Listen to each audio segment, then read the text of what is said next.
অধিকাংশ মানুষ কল্পনায় সুন্দর, অথবা সুন্দর দূর থেকে। কাছে এলেই আকর্ষণ কমে যায়, কিন্তু মানুষ সেই একই।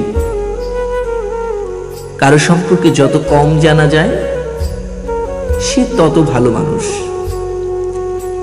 দূর থেকে কাশবন দেখেছেন কখনো? পাহাড়, দুই গালে হাত দিয়ে চিৎকার করে উঠতে ইচ্ছে হয়, ওমা কি সুন্দর। হয়তো যখন এই মেঘের মতো ঘন একই সে কাশবন, ছলনাময় সুন্দর একই সে পাহাড়ের যত কাছে যাওয়া হয়, পূর্বের দৃশ্যমান সৌন্দর্য বিন্দু বিন্দু মলিন এসে জমা হতে শুরু করে। আরো কাছাকাছি, একেবারে কাছে গেলে সেই কাশবন ছিপছিপে কঞ্জির বন, উঁচু পাহাড়টি এবড়ো থেবড়ো মাটির চিবিটেই মনে হয়। মানুষ এমনই। একজন মানুষকে যখন দূর থেকে দেখতে পাই, আমরা দেখি তার চেহারা, পোশাক পরিচ্ছদ, চলাফেরা ইত্যাদি।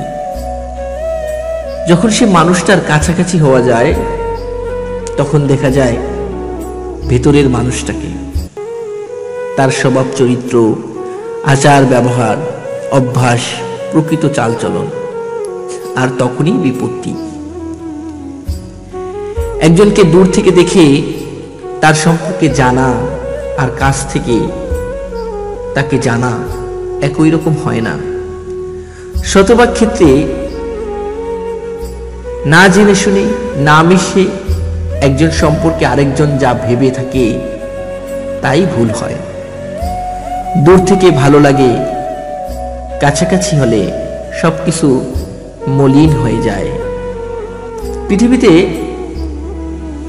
সব মিলিয়ে এটিই কি স্পষ্ট প্রতীয়মান হচ্ছে যে মানুষ দূর থেকে যত সুন্দর দেখাক, কাছে এলে ভীষণ এবড়ো থেবড়ো, অথবা কঞ্জীবনের মতো মনে হয়। সুতরাং মানুষ সম্পর্কে যত কম জানা যায়, ততই উত্তম। সে তত বেশি ভালো মানুষ, এটাই প্রমাণিত।